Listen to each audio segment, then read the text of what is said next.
All right. You all hear me okay? Yeah, Jeff, I can hear you. Can you hear me? Hey, Jeff.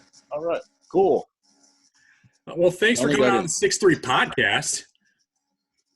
My pleasure. We got Jeff Risdon, draft analyst for The Real GM, managing editor for Browns and Lions Wire, and he's a co-host on ESPN Radio 96.1. Let's get right into it, man.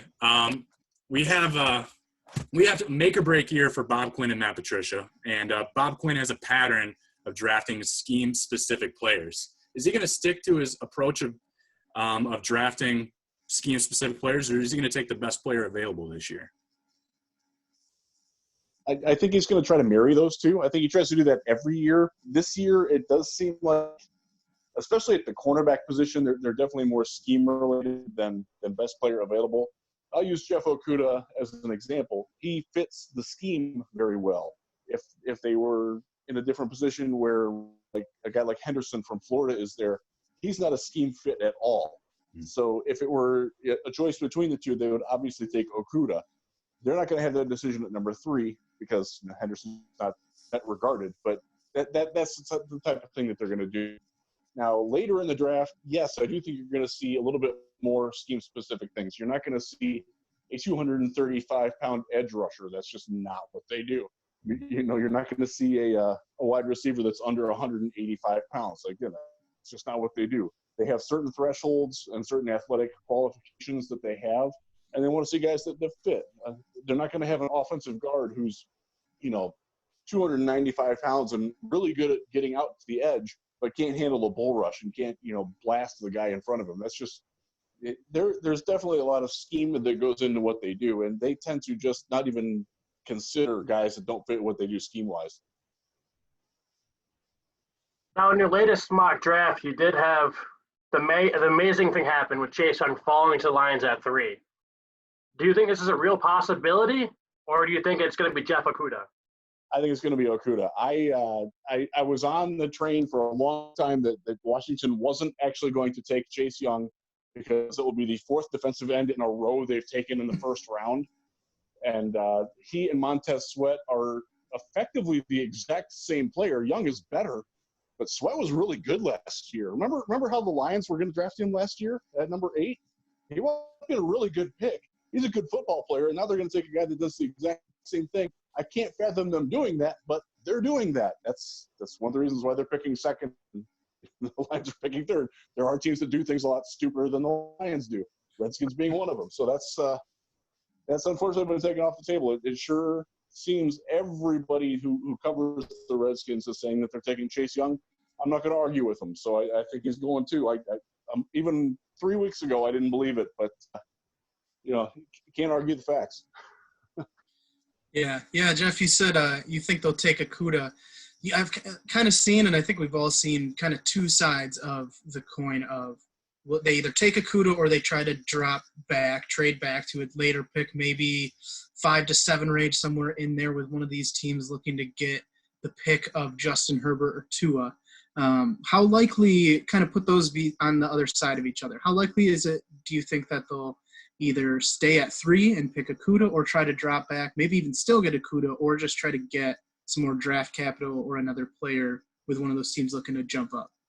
Yeah, I don't think that Miami has the inclination to move up anymore. It seems like they are going to get Justin Herbert at 5, and they're fine with that. The Tua injury sort of and durability issues sort of take away the momentum for trading up. They're going to try to trade back. And I don't think that they want to move back farther enough that they wouldn't be able to land Okudah, or I think the second choice is probably Derek Brown. But that's moving back to 6, 7, probably 8 at the latest, which is Arizona. Any further back than that, they're probably not getting an impact player on their board. And one of the things that Bob Quinn said when he did his press conference with us on Friday, so he wants to take advantage of having this high of a pick. You don't get to pick there very often. You don't want to pick there again. You want to be able to get a true impact talent. I don't think that they want to fall very far. So if they do, it will still be Okudah, would be my guess, just because I don't see anybody really moving up all that high to get him. I don't know. There's a lot of talk that Atlanta's looking at him, but we'll see if that's smoke or fire or whatever. Yeah, I tend to think that they're going to try to trade, but probably won't get an offer that makes it worth it. So I think they will probably wind up picking at 3. Who would be the biggest surprise at that spot at 3 that's still like somewhat of a possibility? You know that the Lions have a tendency to surprise. Last year, obviously, we expected maybe Hawkinson if they traded back with a team in like the 10 to 15 range maybe, and they still took Hawkinson at 8 last year. So it was a surprise. Is there a guy that would be a surprise but in the realm of possibility that they could take at 3 that maybe we're not really thinking about? I think offensive tackle cannot get ruled out just because Bob Quinn loves his offensive lines. And the fact that he made a very specific point that Hal Vaitai can indeed play right guard, it left the door open for a tackle in the first round. I do think that would be a situation where they would trade back a little bit. But I know they like Tristan Wirfs a lot. I know that during the season they scouted Andrew Thomas a lot. I don't know how they feel about it, but I know that they spent a lot of time on him. I would hope not, and I don't think that it will happen, but you can't rule out the possibility of taking – I would throw Wirfs there. I don't think they have a lot of interest in Mekhi Becton, and I don't think that they see Jedrick Wills as the guy that they would want there. Just my thought on that. There's a lot of talk about Isaiah Simmons. I don't see it. They signed Jamie Collins to play that exact spot, and he's really, really good at it. So he's not a safety in the NFL, and the Lions, frankly, are overloaded at safety. They're going to have to cut one who's going to make another team based on all the guys that they got, assuming they keep Will Harris at safety. They're good there. So I don't see the need for that unless they're really drafting for long-term. And when you're on a win-now mandate and, you were 3-12-1 last year, can't really play that long game like that. You got to get somebody who can help you right away. Now, we heard corner, we heard offensive line. What is do you think their third biggest need is to fill in the draft early? Yeah, they got to get somebody that can rush the passer. And I would hope that it would be off the edge, but I think that they see Derek Brown as more of a pass rush threat than he's ever shown at Auburn. At least that's the vibe that we got in being around the team. Down in Indianapolis, he was one of 3 players that was mentioned by Bob Quinn specifically when he had a little side meeting with us, all the Detroit media that was down there. He brought up Brown, he brought up Okudah, and he brought up Young. So it wouldn't surprise me if they took Derek Brown at all in the first round. It's an impact position in their defense, but he's a really good player, and I would not be upset to have him in Detroit. He will make the team better. I just don't think that they're going to get the bang for the buck there. They do have to get another defensive tackle into the rotation at some time. Danny Shelton's going to be good. I think Detroit's going to like Danny Shelton a lot. And I think Nick Williams can rush as a sub-package rusher and be good at that. But they got to have another guy that can be in there on first and second down, and they don't have that guy yet.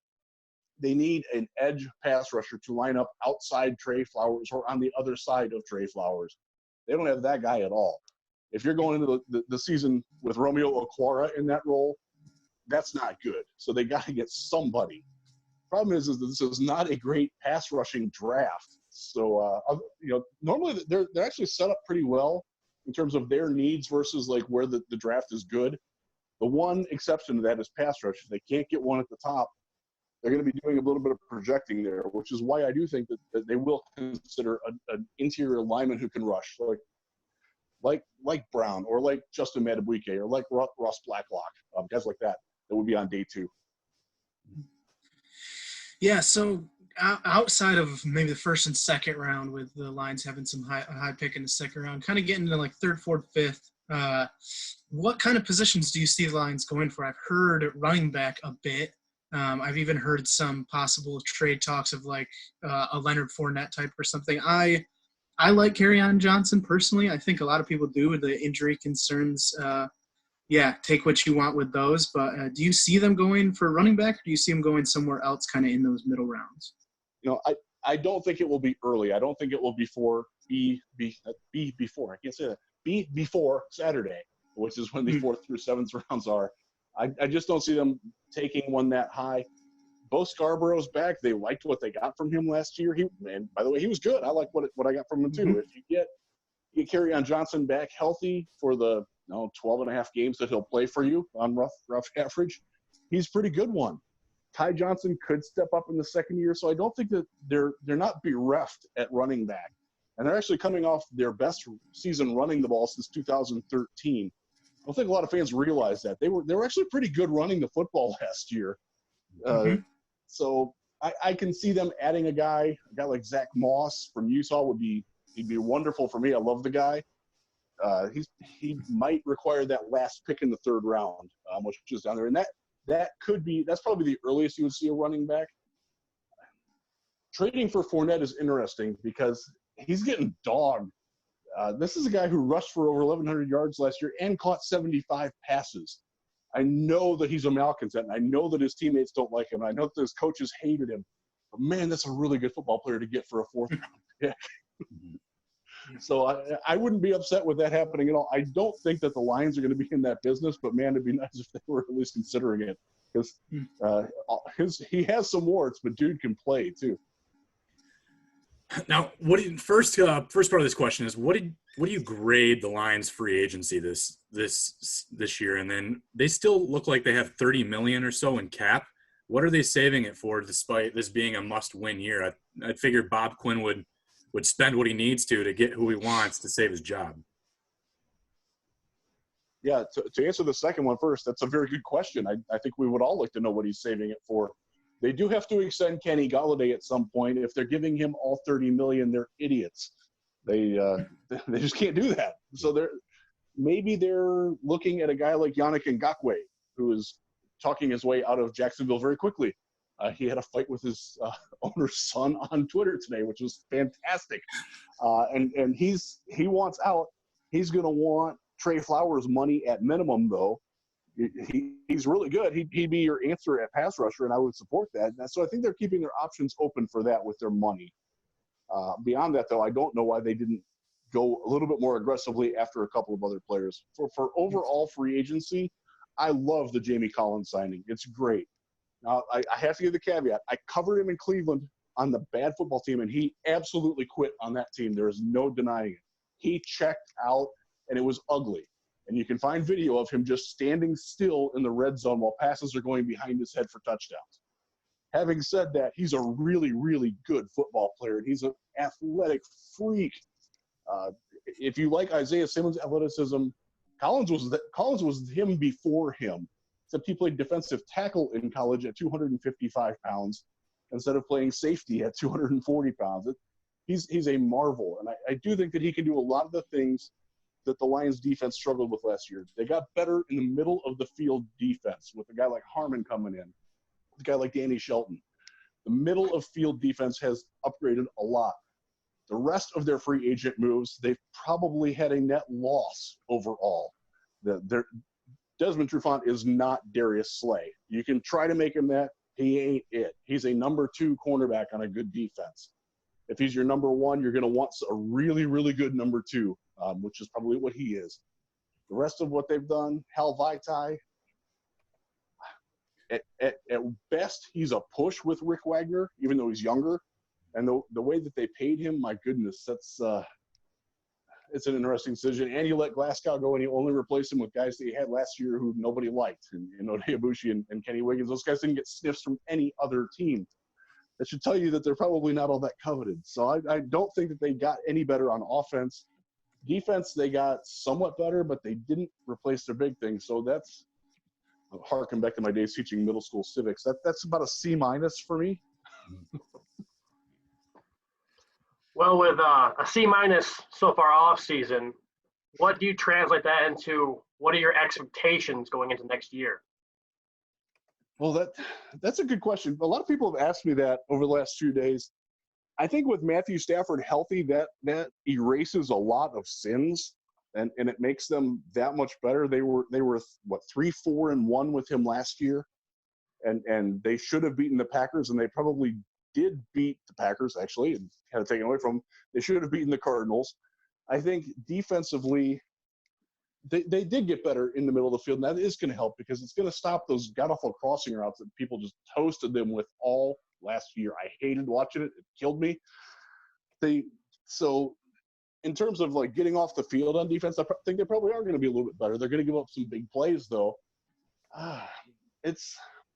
give me a healthy Stafford, healthy Kerryon Johnson, keep the offensive line together, and they can win 8 or 9 probably, assuming that they add an impact player.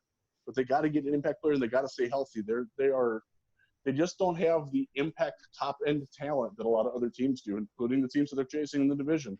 They don't have a Khalil Mack. They don't have that guy. They don't have Aaron Rodgers. They don't have the plethora of young good players that the Packers have. They just don't. They have to compete. Stafford has to be what he was last year. And after 2 years of breaking his back in his row, I mean, it's fair to question that. So I don't think that they're a playoff team. I think they're going to be better. I think they'll be competitive. And if they get some breaks and some good health, then maybe it'll work out. But right now they are still looking up at a lot of teams that they need to catch.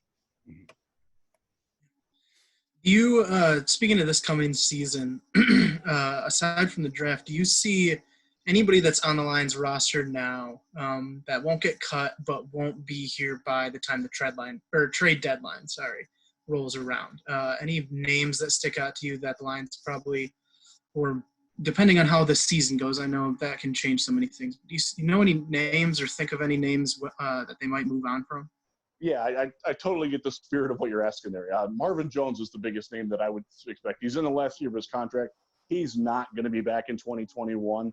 If they're 1-6, he's not going to still be on the team. They're going to trade him. They will do that as a courtesy to a good veteran player. He makes the most sense in that. I could see Justin Coleman if he's not playing well again, and his salary, if somebody wants to take that on, I think, again, if they're hopelessly out of it by the middle of October, please take the salary and run. Those would probably be the biggest names that I would think of. Well, Jeff, I do appreciate you coming on. You're always a treat. We're going to follow up with you after the draft, and good, please do. Just give some analysis on what the Lions did, and we can go from there. Cool. All right, appreciate you coming on, man. Yeah, thanks, Jeff. Thanks, guys.